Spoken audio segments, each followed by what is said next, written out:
Good evening, everyone, and welcome to Tortoise. Welcome to a Thinking. Welcome to our special Monday night Thinking with David Baddiel. A little wave from Hi. David. Hello, David. Sorry about the technical difficulties before we started. We were just having some problems there with Zoom. Hopefully you're all in now. We've got David. And we've got lots of people joining us tonight. Thank you so much. And I think for those of you who haven't joined us before, I need to start explaining what a Thinking is. A Thinking, it's not a panel event. It's not me and David talking for an hour. It's a system of organised listening. And it's really a way, not just for me to interview David for an hour, but for you to have your say and to talk to him about all the issues that we'll discuss tonight and ask him questions. We do usually have a rule of no questions with a Thinking, but we do let that go when our big name guests like David, and I'm very grateful for him to join us tonight. Just to say that there are two ways for you to participate, and I'm going to go through them now on Zoom. The first is if you hover over the screen and you can see a little button called Participants. And if you click on Participants, then a little box comes up. And at the bottom of that box, there's something that says Raise Hand. I will demonstrate it now. If you click on that, a little blue digital hand comes up. And that means you can say something, ask David a question. So do that. Do get involved throughout and from the start. That would be great. And the other way you can get involved is a little chat box. So right at the bottom there's a little chat box. So if you're feeling shy and you want to type but don't talk, get stuck in on the chat box where my colleague Ellie is, I think. But I'm just going to start by introducing comedian, writer, documentary maker, all-round talented genius, David Baddiel, and see how you are. There's so many things we could talk about, David, but can I just start by talking to you about your brilliant Holocaust denial documentary you did last year, which I'm sure lots of people here have seen, and what brought you into making that, which has been, quite a controversial subject, airtime, Holocaust. You've frozen. Hear the backstory to that. Yes, you froze just at the point halfway through that question. Oh. So I don't know exactly what the question was. I think it didn't go out last year, by the way. That's an interesting thing that you said last year. I think it went out in February, but it feels like last year. Oh my! Because of that being still feels like such a long time ago. Yeah, it feels like the before times. But I think it went out on February the 17th of this year, as far as I remember. And I think your question was, how did I end up doing it? Was that your question? What motivated you to do it, and Right. the wranglings you had around sort of giving a public voice to Holocaust deniers? Yeah, well, unusually for this particular project, it wasn't actually my idea. Practically everything I've done kind of has been my idea. I very rarely get cast, as it were, in anything else. I have to generate my own work. But this time the BBC came to me because it was, as I'm sure you know, it was its 75th anniversary of the liberation of Auschwitz, the end of the Holocaust this year. And again, something that feels like quite a long way in the past now, but there were quite a lot of programming happening at the end of January to commemorate that. And they asked me to do something, and I've done quite a lot of, written quite a lot of things, and I did a Who Do You Think You Are, and I did a follow-up to my Who Do You Think You Are, which was about Holocaust reparations.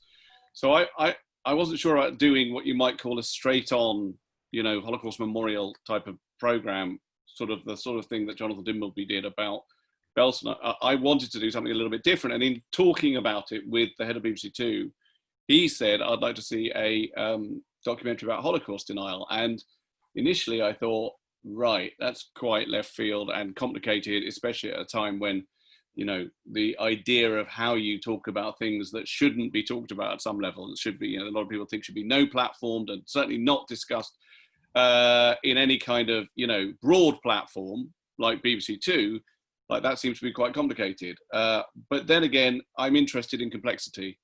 I like intellectually complex, emotionally complex things. I think it's always challenging and interesting to try and find your way around those things. So I said yes. And then really I decided to put all the conflict on the screen. I decided that the way to deal with it was to say, I'm actually having a conversation with Anthony Julius tomorrow. Anthony Julius was the lawyer who represented Deborah Lipstadt, who was sued by David Irving in the Irving trial.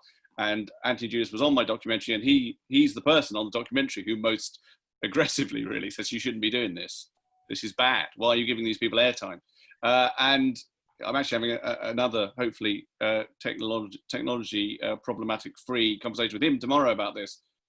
But to cut a long story short, for anyone who watched that documentary, my basic position as I more and more got into the subject, which was difficult, it was a difficult subject. I often felt kind of emotionally very complicated, quite kind of soiled and weird, talking about it and meeting some of these people and reading some of this stuff.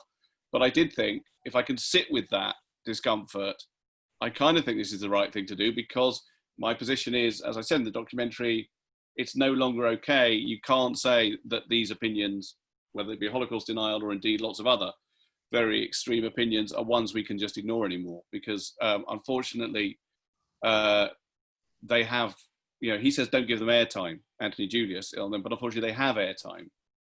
A lot of people who you would not hear anything from and that might seem an intensely fringe opinion, now they have all sorts of airtime, they have all sorts of channels and all sorts of platforms. So I think it is incumbent upon people to try and challenge them and try and break them down, and just to say, why is this happening? So that's a very long answer to why I did it. And just out of interest, it's so interesting you talking about no platforming. It's such a sort of modern idea, no platforming.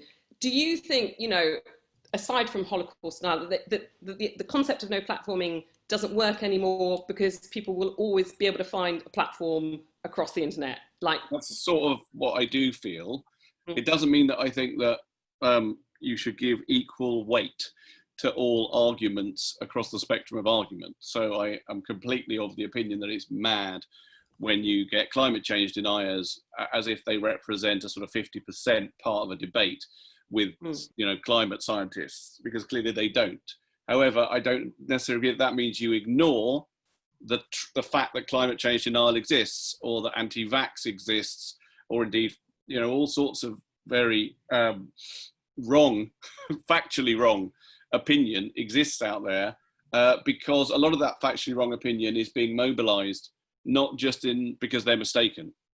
These people, a lot of them are mobilizing that opinion for very particular political reasons, and they garner a lot of traction because of the internet. I mean, I'm not saying anything very new here, but the truth is that the internet, one of the things it's done is mobilize. It's created an ability to mobilize what you might call maverick, fringe, opinions that you never really heard before, or if you did hear them, they would feel like, well, this is extremely underground and no one really thinks this, do they? Now that's not true. There are, not only are there places, those places are gaining in speed, gaining in traction, gaining in membership, gaining in subscriptions, whatever. I mean, it's complicated, because in the documentary, I also went to speak to someone from Facebook, in which I said, you should not put this on your site. And that is, of course, a type of no platforming. But my point about that was that logically they shouldn't have it on their site, because they say we don't promote hate speech.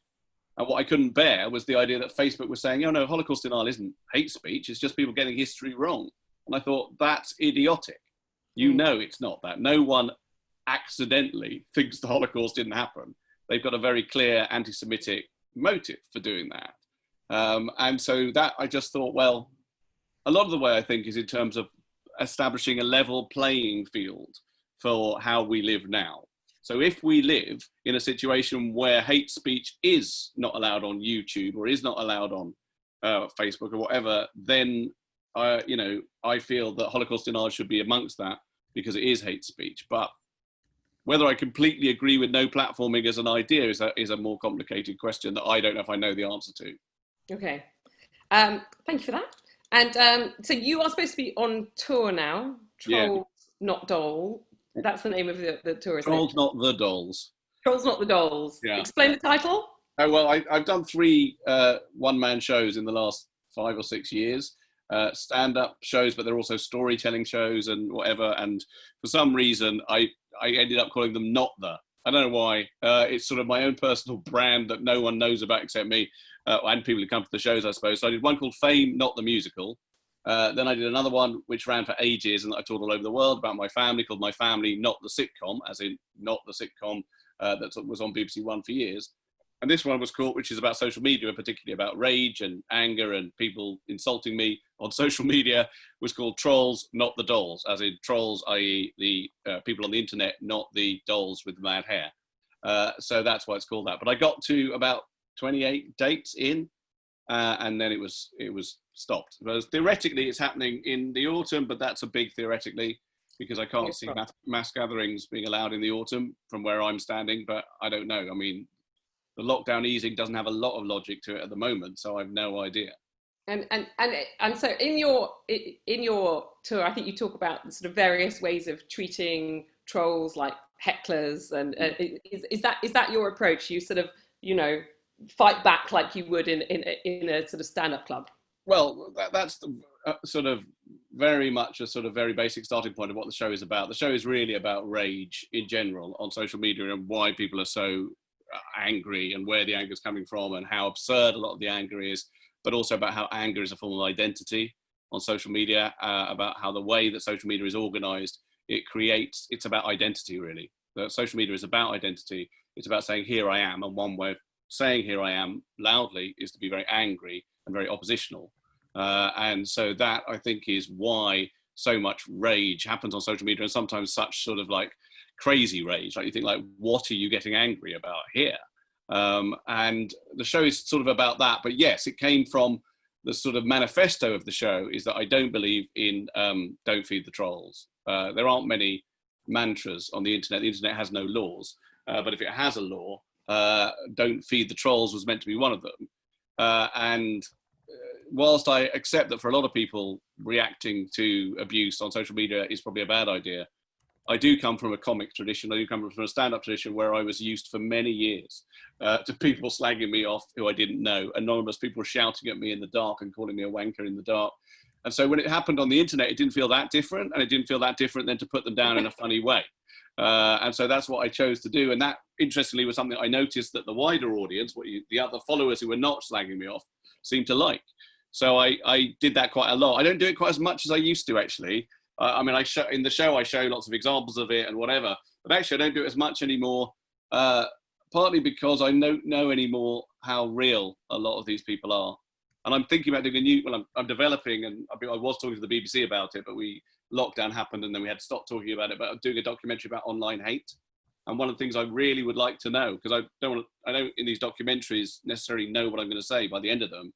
And I like it if I don't know what I'm going to say. And one thing I don't know is how exactly the weird, dark superstructure of online hate works. I don't mean people who are actually hating you and just shouting at you. I mean the clear fact that there are industries of people who create hate and weaponize hate online, and why exactly. What's the end game of all that? I'm really fascinated by that.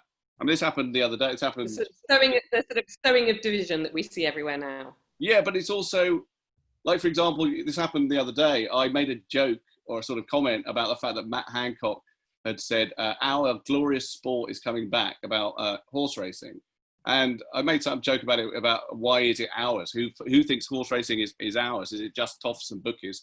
And there were some horse racing fans who got upset about that, and that's totally fine. And I get it, they're horse racing fans. But then I noticed, and I've noticed this lots of times, it happened once when I posted a posh full English breakfast online, that the weirdest things will suddenly be taken up by the troll factories as a kind of like class war site or whatever it might be, as a way of bashing me, as an example of the Metropolitan sneering Lovey or whatever, who's out of touch with the people. And I'm really fascinated by that. I'm fascinated by what they choose and how they choose it and what they think they're doing in creating this miasma of, you know, everything's a battle, everything's a fight, everything's about one tribe versus another. Why? Who controls that? Who makes the decisions about what to take up? Yes, posh full English breakfast. Let's make that the site of a big sort of, you know, culture war. So I don't know who in St. Petersburg is making those decisions. And this documentary, should we ever get it done, we'll hopefully look at that. Well, we'll look forward to that. I've got loads more things I could ask you, but I can see some hands up, including my colleague Liz Mosley. So I'm going to come to her, demonstrating how the blue digital hand works. Do feel free to stick your hand up and ask David a question. Hi, Merope. Hi, David. Hi. Yes, thank you. It's lovely to hear you. So I'm a big fan of the Now Show. And, All right. there's a thing that happened on the Now Show that really stuck in my mind. I can't think how long ago. When did Charlie Hebdo happen? It was like 2015 or 16 or something. Anyway, Yeah. that happened. And the edition of the Now Show that I was listening to on Saturday lunchtime, in the opener, there was some spiel about, we're not going to do jokes about Charlie Hebdo because it turns out some things are too horrible and serious to make jokes about. And it was sort of surprising to hear that coming out of the Now Show, because they do make jokes about everything and the news is generally fairly awful. And I just wondered, as somebody who has had the misfortune, there's some chat actually about, should we have a Tortoise open mic night, or let's do a stand-up night, and as somebody who's had the misfortune of had to sit through quite a lot of amateur stand-up comedy recently, and found myself routinely offended, which is obviously fine, sometimes because the joke is just offensively bad and sometimes because it just is offensive. Right. I wondered what you thought about it, whether there are things that are too awful to make jokes about, and do you think that's changed? So I think there's two different things in that question. Thanks for the question, by the way. I think there's two different things there, because I think Charlie Hebdo is a very specific thing. And it's interesting that they said this is too awful to make jokes about. I mean, the killing, yes, I would agree with that. But I make lots of jokes about religion. Religion is a big subject for me. And sometimes if I make jokes about Jesus, for example, I'll get someone saying, you wouldn't make that joke about Muhammad or whatever. And what I think about that is, apart from the fact that I wrote a film called The Infidel, which is about a Muslim who discovers that he was born Jewish, and it's got lots of jokes about both Islam and Judaism in it. But apart from that, is to say, yes, I'm too frightened because I might get killed, is a fair response to that. It's okay to be too frightened to make jokes because you might get shot. That's totally fine. Comedians and satirists should not have to put themselves in a position of, to prove that they are somehow able to make jokes about everything. They shouldn't have to put themselves in a dangerous position. So that's what I would say about that. Separate to that is, can you make generally jokes about everything? In my own opinion about that has always been, it depends entirely on the joke. So there's a lot of stuff about people saying, well, you can't joke about, whatever it might be. For my own, so things I have joked about, right? Dementia. My father's got dementia. The Holocaust, for example. My late mother's sex life. These are all things that you might not think they're easy to joke about, but it depends on the joke. So the Holocaust is a very good example of that. Let me tell you the joke. I talk about this joke in my show, The Trolls Show, about how people say you can't joke about the Holocaust. And then I tell this joke, which is not my joke. It's an not old joke. It's a joke that a Jewish academic told me. So it's not my joke. After the war, a Holocaust survivor dies, goes to heaven. When he gets to heaven, God asks the survivor to tell a Holocaust joke. So the survivor does. And God says, that's not funny. And the survivor says, well, I guess you had to be there. And what I like about that joke, apart from the fact that I think it is funny, is it demonstrates something, which is, if you say to someone, I'm going to tell a Holocaust joke, they're immediately worried. And what they're worried about is that it's a joke that's going to somehow demean the victims of the Holocaust. But not all jokes about the Holocaust have to do that. Just as not all jokes about racism have to be racist. Not all jokes about sexism have to be sexist. And the complication of that is, if you say, you can't joke about that, what you're doing is losing an intellectual thing, which is jokes, like any other utterance, can be deconstructed. I could give you another example, but it's quite, no, actually, I don't want to give you this other example because I've written about it, but basically I compare a joke which Harriet Harman told a horrible joke, which actually I'm not going to tell, a horrible joke on This Week when they were discussing this subject once, a Holocaust joke. She told that joke. She was told off actually for it. And I compared it to a routine that Larry David did on Saturday Night Live. And Larry David does a routine about how if he was in Auschwitz, he would still be checking out the women in Auschwitz. He'd still be interested in them. And then he does a bit where he turns to an apparent woman and says, look, after this is all over, shall we go and have dinner? And then she looks at him hideously and he says, what is it? Is it me, or is it like the whole thing?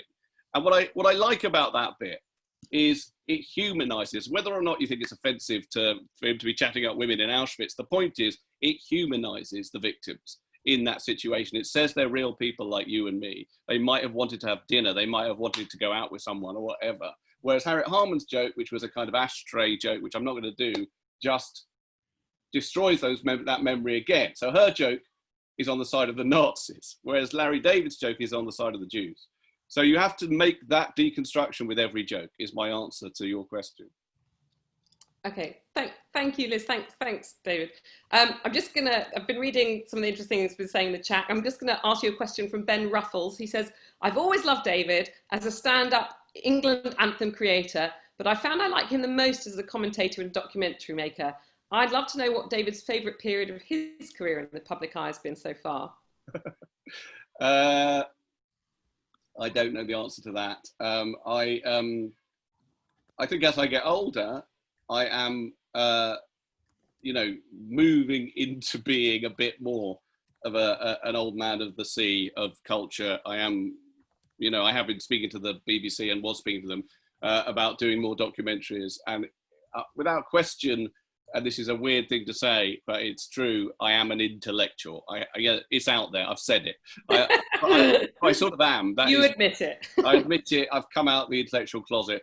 And I sometimes think that in my early career, although less than I pictured, I would say that my stand-up and the stuff I did was maybe, didn't show that side of myself off that much. But then again, one of the things about comedy is even like, I was talking about Peter Sellers the other day with someone, and talking about how the reason that Clouseau is so funny, Inspector Clouseau is so funny in the Pink Panther films, is that he retains a very high sense of his own dignity. So even if he's falling over, you can tell that Clouseau still thinks that he's dignified. And that's an incredibly intellectual approach to slapstick, to do that. So people won't think generally that someone falling over might have any intellectual capacity to it, but it does. But I would say now, as I've got older, and maybe also because of social media and because I find myself talking about all sorts of things on social media, I am interested now in attacking stuff and talking about stuff and trying to break the stuff down, not just with comedy. And I like being able to do that. And I wrote a play, God's Dice, which was just out on in Soho Theatre, which was due to transfer to the West End, but hasn't done because there's no West End, which was about religion and physics. And again, allowed me to sort of, it still had lots of jokes in it, but it allowed me to also, deal with some subjects that felt like they didn't have to get a laugh every 5 seconds. So I guess in terms of who I am and who I want to be, I'm very happy being able to cover the waterfront of things. But then again, I was also really happy when Three Lions was being sung at Wembley. Okay, let's talk about Three Lions. I can see there's someone else got their hand up, but let's talk about Three Lions for a second. That has to be some sort of career highlight. I can't quite believe it's 24 years. Right. 24 years since you sung that song. 96, I can't do the maths. I can't do the math. But it's a long time. And it's 24 years. Still the best football anthem this country has ever produced. First of all, I have to ask you, are you missing football a lot? Yeah. Right now? Yeah, I am missing it. I mean, Chelsea, who I support, weren't having a brilliant season. But I am missing football. I'm also missing playing football. Unbelievably, at my advanced age, I do still play football every Tuesday night normally with a bunch of people, and I'm really missing that as well. But yeah, it's really weird, no football. And so in that song, I think I read you describe it as a sort of vulnerable patriotism. Is that right? Would you say what you mean by that? Well, I think it engendered a kind of vulnerable patriotism. I think the song itself was vulnerable about football. So that was the point about the song, is that when me and Frank wrote the song, we were very keen that we should try and use lyrics that felt that they were real about the experience of supporting the England team, because previous England songs, and I might be going back a bit, I don't know how many people on this listening to this are as old as me, but previous England songs had been very, very triumphalist. This time more than any other time, and whatever, they were always about winning the tournament. And we didn't generally win the World Cup or the European Championships. We won it once in '66, but generally we would do quite badly, especially in the 1970s, where we didn't even qualify. So when we were asked to do it, remarkably by Ian Brodie of Lightning Seed, he asked us to write the lyrics, and we cheekily said, "Can we sing as well?" It's unbelievable, especially because I can't sing. But nonetheless, we still asked, and that still happened. We sat down and we said, "Okay, it's going to be a song about what it's really like to support the England team. And what it's really like to support the England team, I mean, any football team really, but particularly, I guess, the English national football team, is it involves a kind of magical thinking. And that magical thinking is, we know we normally lose, but maybe we won't this time. And so the premise of the song is that, you know, everyone seems to know the score. They've heard it all before. England's going to throw it away, going to blow it away. And it was vulnerable. It's a song about how we're probably going to lose, and we know this is stupid, but let's hope we're going to win anyway, because we remember those few times when we played well. And it struck an immediate chord, which we didn't even realise. We didn't realise what a chord it had struck until people were singing it at Wembley. It was an incredible moment when that happened. It happened after the first game of the Euro 96, and that was England versus Scotland, and we'd won that game. And the DJ, against the wishes of the FA, because the FA had said, don't play Three Lions, it's too partisan, put the song on. And unbeknownst to us, everyone in the ground knew the words. And so it was a really extraordinary moment. Beyond anything, certainly I can think of in my career, for a sense of organic grassroots love of something that you've done. And what I meant by the vulnerable patriotism is that I think, other people will disagree, but I think now when you watch that being sung, because by the end of the tournament, obviously it's being sung with an enormous amount of flag waving and crosses of St. George and all sorts of insignia that people think now maybe are problematic. But I think the atmosphere in the ground and the atmosphere behind that is not aggressive. It's not triumphalist and nationalistic and violent. It's sort of just people singing their hearts out about that, about how they want England to win despite everything. And so I think that's what I mean by a sort of vulnerable patriotism. Yeah, you're absolutely right. There was nothing aggressive about it. It's really warm and fun. And I always think that when I hear it, even now, because we haven't won anything still after all this time. We haven't. I'm now going to, I can see a couple of hands up. I'm going to go to Jewel and then Polly. And then there's a good question in the chat about the pictures behind you that we all want to know about. Oh, so I'm going to ask you about that. About the pictures. Why don't you quickly tell us about the pictures behind you, and then we'll go. So I'm in my study, right, and there's a Chelsea top. Oh, hang on, I've gone. Are you? Oh. No, we can see you. We can see you. I can't see you. Keep going. We can see all right. the pictures. So in my study is the only place I'm allowed to have, like, you know, my showbiz pictures. Oh, this one is my primary school, the North West London Jewish Day School. Oh. That's me and Frank meeting the Queen. I think at 50 years of ITV. That's a picture that Jonathan Ross commissioned from a brilliant cartoonist that he likes. These are some family pictures. That's me meeting Michael Palin, and I love that picture. Morwenna, my wife, got that picture framed for me. I didn't know she'd done that, but it's me. I was interviewing Michael Palin, and we were just hanging around in the corridor before the gig. And here I am making, you know, we're laughing, and I think that's like me jamming with the Beatles. Absolutely. So yeah, it's all that kind of thing. So these are, you know, personal trinkets. But I didn't position the computer to show this stuff. Can I make that clear? Oh, this one might interest Tortoise people. So hidden away. That's me and Rob Newman, who I used to be in a double act with before Frank Skinner. Very White House experience. Very White House experience. That's the first time we were on the cover of a listings magazine, City Limits. It's also the first time I heard the phrase "new lads." Was created by the journalist who wrote that piece. It says "lad attitude, bollocks to the new man" there.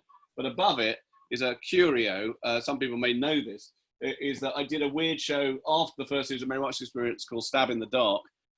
The cast of which was me, Tracy McLeod, who used to play in the Late Show, and Michael Gove.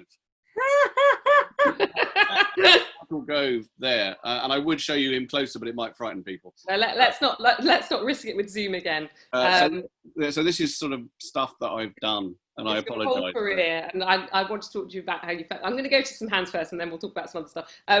Jewel first. Let's go to Jewel.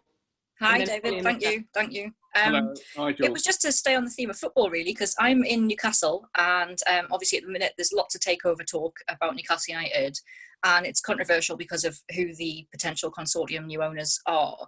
And for me, it kind of begs the question about whether or not people should still support a club that's owned by a corrupt regime, and whether or not you had any views on that, given all the richest clubs in the Premier League now seem to be this is like now a precedent's been set for kind of these types of regimes that aren't so clean cut. And I just wondered what your view is, given you're such a football fan. Yeah, difficult question, Jewel, because there is no question that a lot of people who own football clubs, including Roman Abramovich, it's kind of complicated and not entirely knowable where their money's come from. And I don't know exactly where his money's come from. And all I can tell you is that I emotionally am not capable of supporting another club. I mean, okay, like some of you may know or not know, I began a thing about 10 years ago with my brother, who I go every home game with my brother, David Baddiel. And we got pissed off with the fact that Chelsea fans used to chant anti-Semitic stuff, used to chant the word Yiddo aggressively on the basis that they hated Tottenham, but often just, it seemed to me, unbelievably racist and horribly. And so we started this thing, we did this film called The Y Word, which was an attempt to try and elevate, in a way, awareness of anti-Semitism at football to the awareness that was starting to happen with other forms of racism in football. And it's sort of worked a bit now. There is a lot less anti-Semitism of that sort that I perceive in football, but it led to an awful lot of people shouting at me on the internet, and still do occasionally. And one of the things they say is, well, you just support a really racist club anyway. And there's no question that some Chelsea fans, and there's a tradition of terrible right-wing stuff and people at Chelsea. But all I can tell you is I can't support another club because I was 6 when I started supporting Chelsea because they won the FA Cup. I was at home. It was my first understanding of football, watching on my black and white telly. And I got connected to them at that point, and I couldn't change that. So it's a failing, I'm sure, because, there's all sorts of things in one's life that you probably should re-examine and say, well, actually, that person or that thing, is no longer acceptable. I don't think that particularly, can I make it clear, about Roman Abramovich, because I don't really know. But I would agree that, it's something that I probably haven't given that much thought to. So, yeah, that's all I can tell you. Okay, thank you so much for that, Jude. And let's go to Dan now. Dan Millins Cohen. Hello, Dan. Hi, this is actually Tasha Mellins Cohen. Oh, hello. Hi. Not that quiet. Double act. Hello. He's that quiet. So I'm going to make this a little bit more depressing, sorry, to everybody. But in light of everything that is going on in the US at the moment, we're both Jewish. We were both raised Jewish. We both went to Jewish schools. And we've both experienced anti-Semitism, as I know you have. But I can't help but feel that we are remarkably privileged despite that, because we are white and we can, should we wish to, disguise the fact that we are from Jewish backgrounds. And I was wondering what you think we can do to help our friends and our colleagues and our communities who don't have that privilege. Well, that's a very complicated. Sorry, what was your name? Sorry. Sasha. Sorry. Sasha. Was it Sasha? Sasha. Tasha. No, still can't hear it. Sorry. Tasha. Tasha. Thank you. So obviously, I really think it's awful what's happening in the US, and I think I think all communities should try and do what they can, which is sometimes very limited from here. I mean, my niece is there, and she is a person of color, and she texted me the other day to say that she was really frightened. She was in Brooklyn where a lot of stuff was happening, so I'm very worried about it. But I don't actually. I mean, one of the things, I've just written a book which is coming out. I don't know when it's coming out, next year probably, called Jews Don't Count, which is about something that I very deeply feel, which disagrees with you, I'm afraid, which is that I think it's not a privilege to be able to hide your Jewishness. I think one hides one's Jewishness because of racism, and you should not have to do that. And I also personally feel, and it's very much one of the premises of this book, that Jews are not white, not quite. And certainly racists don't think of Jews as white. The white supremacists in America, the ones who are doing what you're seeing at the moment, they chanted at Charlottesville, "Jews will not replace us." And the reason they were chanting that is that they believe that Jews are responsible for multiculturalism and for infiltrating the white races, which Jews are very much not a part of in the way they see it, with brown and black people. And that's all to undermine the Aryan races. And my point about all that, Tasha, is we are in this together. As far as I'm concerned, racisms are different between different people, and there are lots of ways in which racism, obviously, towards Jewish people is different in kind and often different in scale to that of towards people of colour. But it's still a very serious thing that I don't think there's any point in downplaying as regards the racism that affects them. And if anything, if there's anything I would say that we can do is say, okay, we are victims of racism too. And so as such, we need to be able to support people who are presently, I mean, always, because clearly it's always going on, but presently speaking out about very violent and very appalling systemic racism that's happening over there. But the reason I've written the book Jews Don't Count is that it's a plea in a way to the progressive classes to say that I think one of the things that happened over the last 5 years, particularly, but it's been happening for a long time, is that Jews have been left out of identity politics, is that that anti-Semitism as an issue and all the sort of protections that what you might call the woke classes, people who are concerned about that stuff towards minorities, they're not as bothered with stuff towards Jews. That's why me and my brother had to make the Y word, because in football, for years, even back then, you would be banned for saying any word offensive to any ethnic minority, and yet we would sit there at every game virtually, and certainly any game that Spurs were involved in, the whole crowd would be chanting "fuck the Yids." But that's not a level playing field of anti-racism, is my point. So I am disagreeing a little bit with what you're saying, but not the wider point. The wider point is, yes, we should try and give us as much support as we can, but I don't think we should play down, Jewish racism in so doing. I don't disagree. Anti-Semitism and anti-Jewish racism is a real problem, but it's not as, I'm not worried about getting on a train or a bus in the States in the way that I would be if I was black. No, okay, that's true. And I think, as I say, the differences need to be clear. But A, it's kind of not a competition, even though sometimes it feels like it is. and B, I have been, I mean, when I was younger, been beaten up for being Jewish. And, that happens. And actually, there are an enormous amount last year and the year before of, I think it was actually the top hate crime was against, and it's not a competition, against Jews. Can I just disappear for a second? Because I realise my computer's about to go down, but I can see the charger. So it's going to be okay. Disappear for a second. I'm going to use that moment to go to my colleague Matt Dancona, who has his hand up and was in fact supposed to be hosting tonight, but we were having some technical difficulties at the start, getting David in and then getting Matt in. But there he is. Hello, Matt. Hi. Well, actually, you can't ask me the same questions again because you've missed it. Can we just take it from the top? Actually, you've all locked out because Merope is much better than me. But I did want to, and apologies for being zoomed out. I think I now know what cancel culture feels like.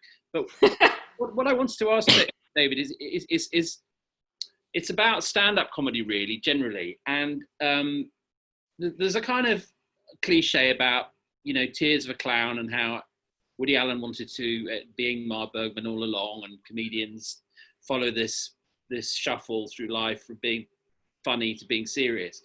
But I kind of wonder whether that's right at this particular moment, because it seems to me that comedy, and stand-up comedy in particular, in its many forms, is going through a bit of a golden age. And not just, in the clubs, which unfortunately aren't open at the moment, but, on Netflix and streaming. And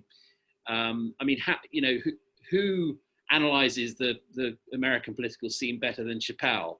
Mm.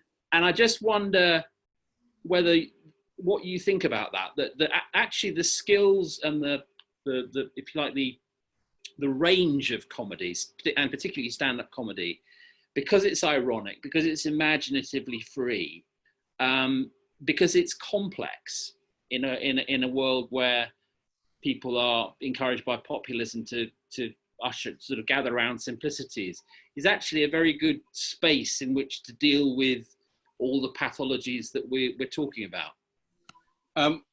How long have you been on this Zoom, this chat? Because I'm going to have to overlap slightly with something that I was talking about earlier. I got in after I was allowed in by HAL 9000 at about 12 minutes past, I think. Did you? Someone asked me about which of the bits of my career I was sort of most happy with, and I did talk a little bit there about sort of having come out as an intellectual. Yeah, I heard you coming out of the, but I sort of. No, I mentioned that. Sorry, I mentioned that because I wonder if it's. So this is chapter really, 2. Is it as much of a transition as it might seem, is Rod? Right. Well, when I was younger, I used to hate it. I used to hate the fact that Woody Allen and other comedians used to sort of imagine that the progress of yourself as an artist must always be from clown to Nobel Prize winner. Yeah. That if you were an artist of any worth, you had to leave funny behind, certainly funny, and your comedy had to become gradually more and more injected with gravitas. Otherwise, you hadn't progressed. And I sort of hated that. But now I'm doing it a bit. I mean, not just by doing documentaries about Holocaust denial. I mean, like the show I did about all my last 3 shows, but particularly the one about my family, was quite hefty emotionally. Yeah. And was inspired by the death of my mother and by my father's dementia. And, they were difficult subjects, and people cried in that show as well as laughed. But what I would say in defense of the comedian in me is it was a fucking funny show as well. Yeah. I mean, that's a terrible thing to say because it was my own show, but it was. If I'm trying to be funny, I always want to be funny, and I always still incredibly admire funny. And I mean, you might have heard me say this, but I was talking earlier about Peter Sellers, and the reason I brought that up is because I guess slapstick to the untrained eye might feel like, well, that's just someone falling over. There's no intellectual component to slapstick, but actually it's intensely clever slapstick at its best, and mathematical, and has to be choreographed in a really clever way. And indeed, I'm sorry, I just want to go back to that for a second. What I said was, I believe Inspector Clouseau with Sellers is funnier in terms of laughter than Chaplin and Keaton and Harold Lloyd. And the reason I think it's funnier is because of something that I actually saw. It's a very weird thing. I was talking about this yesterday to a friend of mine, that it turned out her dad used to present Late Night Lineup. Yeah. And she sent me a clip of her dad interviewing Peter Sellers, in which he says, the reason I think Clouseau is so funny is he's very serious. He's very dignified. He has a very high sense of self. And I think the mask of seriousness that Keaton and Chaplin have on them when they fall over is just a kind of trope. It doesn't really say anything. Whereas Clouseau, it says, I am still the best detective in the world, even though I've just fallen over. And there's something much funnier about that. And what I'm saying is that, to agree with you, that is an intellectual and very complex artistic decision, that people won't think it's that because it's not about tears and death. And also that the talents of the comedian are very well suited to the moment. I mean, that's true as well. But so Dave Chappelle's a brilliant comic, right? And Stuart Lee's a brilliant comic. And I've started to do stuff that's very serious as well. But I would still hold with the idea that Harry Hill is not a lesser artist because he's doing silly stuff. Yeah. In my opinion, I want to do stuff about quite serious subjects, but I in no way look down at people who just do hilarious, childish stuff. Because comedy, to some extent, is about that as well. Comedy is about retaining the child in you. When I write children's books now, and one of the things I always say to children when I read to them is, can I let you on a little secret here, which is that no adults actually feel adult. We're all winging adulthood. All these people, these teachers and these parents, they all feel inside about 12. There's only one person in the world who is the age they actually are, and that's Michael Gove. Everyone else actually feels inside about 12, right? And I think as a comedian, you're allowed to channel that for your whole career. That truth about being human, that you're always a child. I'm gonna go, since you're talking about children, I'm gonna go to a question in the chat, which is about your children's books. I don't know whether everyone on here knows that you write children's books, but hang on, I'll get one. Here you go, little plug here. Thank you for writing your children's books. Stanley, my reluctant reading 10-year-old, loves them. I don't know if you can hear me. I want to know how much one of them. I don't know what country that is though. So translation in, if anyone knows, they can tell me. Bulgarian or something. Here's one that is in English. This is my last one. Yeah, so I've written 6 children's books. So yet another string to your bow. My colleague Katie says, Stanley, my reluctant reading 10-year-old loves them. I want to know how much commitment to kids' stories, how much of your commitment to kids' stories is your own children or competition with the voice of mother of Peppa Pig, your better half? Right. So if anyone who doesn't know, my wife is Morwenna Banks, who is Mummy Pig, which is always complicated for a Jewish bloke. I tell you why I wrote children's books. There's a very straightforward reason, and it's nothing to do with competition with her or indeed David Williams, or it's nothing to do with career, even though thankfully they've been very successful. When you say another string to my bow, I always think I only have one string to my bow, really, which is storytelling. So when I'm doing stand-up comedy, when I'm doing a documentary about Holocaust denial, what I'm really doing is telling a story, and I'm quite good at telling stories. That's sort of what I'm a professional at. And I was with my son, Ezra, when he was 8, and he said to me, Dad, why doesn't Harry Potter run away from the Dursleys and try and find some better parents? And that gave me an idea, which is a world in which children could get rid of their parents and choose other ones. It's weird that idea came from my son, but I'm living with that. And that led to a book called The Parent Agency, which this is the Bulgarian whatever version of. Actually, it's Slovakian, someone says. Slovakian, thank you. In which Barry, my 11-year-old Barry, gets pissed off with his parents, wishes for better parents, and goes through to a world run by children in which he can try out 5 different parents. And I just thought, in terms of the storytelling thing, when Ezra said that, and I had the idea almost instantly for a world in which children could choose their own parents, I thought I have a kind of tuning fork, I think, inside me, where I think, good story. That's a good idea for a story. To the extent I thought someone else must have done that, but they haven't. And so I feel a kind of need instantly to write the story. That might be a sort of purely immigrant thing. Like, you know, I come from immigrant stock, and I think I come from a place where if I have stuff that I can use, I have to use it. And so, yeah, that's what happened. And then it did well, and so I wrote lots of others. Thank you very much for that. Can I just go back to stand up for a moment, which I know we talked about at the start, because I think you've written about in the Times about how you're worried about the future of stand up after COVID. I mean, I know that we feel that about all the arts at the moment, but I'm sure lots of smaller comedy clubs are particularly threatened. Would you just talk a little bit about that and how you think it might be resolved? Yeah, well, if anyone saw that, by the way, I was doing an interview for the Fun Day Times about one of my children's books coming out in paperback. And right at the end, the journalist said, oh, sort of off the record, can I just ask you about comedy? And so one of the things I said, which clearly not for the Fun Day Times, was that Jimmy Carr had phoned me up and said, well, are we fucked?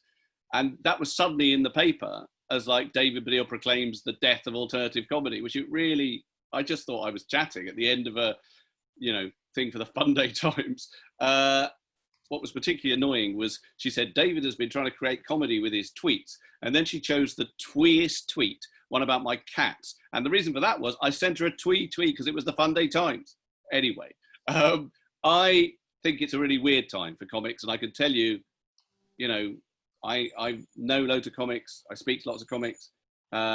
Lots of them, at different levels of the weird ladder of stand-up comedy, and everyone is frightened about what's going to happen to that industry particularly. I don't, I was supposed to do the rest of my tour. It's weird because like my London show for Trolls Not the Dolls was supposed to be at the South Bank Centre, and that might even close down if it doesn't get the money that it needs. So venues are closing down, ones that were scheduled. And then, of course, there's how they're going to open up again with social distancing. And I said this in the Times, but the problem, particularly for comedy, but maybe lots of art forms will feel this, but particularly for comedy, is it's not just financially complicated to say, right, we're only going to have quarter houses. It's really hard to get laughs in a quarter house. And if you have got a quarter house, if you haven't sold that many tickets, what you always say is, can you pack them in down the front? Because at least then you think like they're all packed in, there'll be some atmosphere.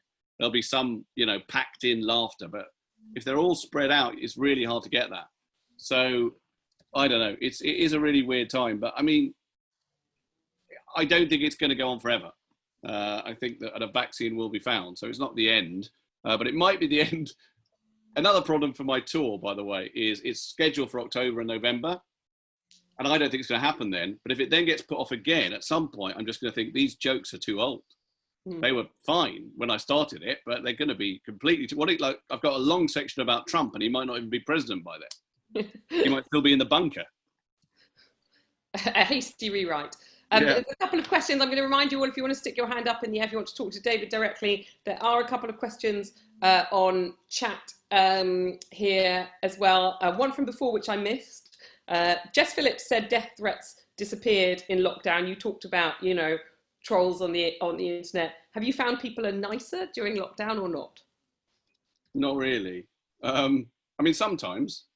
I mean, I know the clappings, people don't like the clapping as much as they used to. And there's a big backlash against the clapping. But I found initially with the clapping that it was very moving, not just because it was giving thanks to the NHS, but because it came at a time when everyone was isolated. So once a week, we did something communal. Once a week, we saw other people. I mean, I'll be honest with you, I've lived here a long time where I live now. I've never really done anything with my neighbours. But suddenly I was doing something with my neighbours, and that felt very moving, I thought. And there are a few other things, and certainly, you know, the charitable stuff and Captain Tom Moore has all been beautiful. But then again, what you also have is like people getting even more tribal around the issue of the pandemic. And, you know, the weird thing that now we live in a culture, mainly because of social media, where everything is politicized. So every tiny aspect of this disease is politicized and seems to become part of the culture war. And how you think about the lockdown and, you know, what should open when is all political. When it shouldn't be, should it? I mean, it's a bit political, but really it should be medical and scientific and about just, you know, how can we minimize infection and how can we save lives, rather than it all being about, well, if you think this, you're clearly part of that tribe and not part of my tribe. And that seems to have been exacerbated. So that part of it is not nicer. By the way, there's lots of people worrying about a pandemic of lockdown jokes when we're after this. Well, I don't know. Well, one thing about that is lots of people have said to me, lots of companies are developing stuff for post, you know, the pandemic, partly because that's all they can do is develop stuff. So lots of TV companies have been speaking to me about, you know, have you got any ideas? Because we're not making anything. So please send us scripts, plays, all the rest of it. But I think, I'm not entirely sure people will want to see a slew of stuff about what they've just lived through. Will they? I don't know. I could be wrong, but I don't get a sense that people will want to see a version of normal people where they can't kiss. I don't think that's what they'll want to see. What kind of more complicated is if you want to set something now or in a few months' time or whatever that isn't about the pandemic, do you still have a background of the pandemic? Do you still have social distancing in place or people not being able to go to certain places or whatever? And I don't know the answer to that, how long you'll have to keep doing that. Obviously, it just depends on how long it continues. Okay, I'm just going to, ordinarily we would finish up at this point because we were 5 minutes late. I'm just going to tell everyone we've got another 5 minutes left. I do have to feed my son. It's one of the things about lockdown as well. I mean, I'm going to say another 3 minutes left. I'm going to say if anyone sticks their hand up, they can ask David the last question. Otherwise, I'm going to read this one, which is one of the things I love most about, where's Lisa? Why don't you ask him directly, Lisa, because I've written your question down. It was about how you structure your show. She loved the structure of, where are you? There you are, Lisa. I'm a bit worried about my I watched My Family, not the sitcom, I think that's right, with my cousin, and we both came out going, oh my God, that was so brilliantly structured. So my question is one of those nerdy process questions. How do you do structure? Yeah, That's a brilliant question, can I just say? Because I would say that is one of the main things that was good about that show. I mean, all the shows that I've done recently, I think the two things that I'm probably most keen on is that they should be, well, as well as funny, kind of emotionally true, but that they tell a story that is structured in a way that you go from one place to another, and all sorts of things get called back, and you realize there's a whole, story being told here, which is one story, as opposed to, that's really the difference between me as a mature stand-up, if you like, as opposed to the person I was in the 90s. It's less to do in my own mind with, back then I was doing laddish jokes and now I'm not. It's less to do with that. It's more to do with, back then I was doing random observations that I crowbarred together. And now I really try and tell one story, deal with one theme. And that does require thinking very deeply about structure. But to go back to what I said earlier, I think of myself as a storyteller, and structure is at the very, very heart of what makes storytelling. It's almost like that tuning fork inside me that I said, I think I know this is a good story when I've just heard the idea. That's because when the tuning fork vibrates, I've already got a sense of structure. I can already see this is a 3-act thing. And that makes me want to write it out. So you're right that that was a very carefully structured show. And I'm glad you recognise that about it. Thank you. I think that's given that you need to feed your kids, it's probably a great moment to end. I just want to thank you, David, master storyteller, for taking the time to talk to us tonight about, everything that you do, Troll Destroyer, stand-up comedy to Trolls Not Dolls, your book that's coming out with Jews Don't Count, your documentary about Holocaust denial, and now a new one about online hate. And I loved hearing you talk about anger as a form of identity, and I've never really thought about it like that before. I'll always think of you as the great sort of football anthem singer, and now a whole new generation of children are thinking about you as one of the best children's authors of your generation. We're so grateful that you spent the time with us, and it was interesting hearing you talk about your journey from sort of clown to intellectual, and standing up there and saying, I'm not ashamed to say it, I am an intellectual. Yeah. And we are as better for it. I saw someone in the chat saying that you were a national treasure, and I think that's about right. So thank you so much for joining us. Sorry about the technical difficulties at the start. No problem. As ever, we struggle to say goodbye, so we sort of do an awkward wave because we can't clap. Yes, the end of Zoom is always awkward. The end of Zoom, so we're going to do an awkward wave. Thanks, David. Let's all be happy with the awkwardness. Thank you very much. Thank you, David. Thank you, everyone on Tortoise. I really enjoyed it. Bye. Thanks, Bye. Stay safe, of course.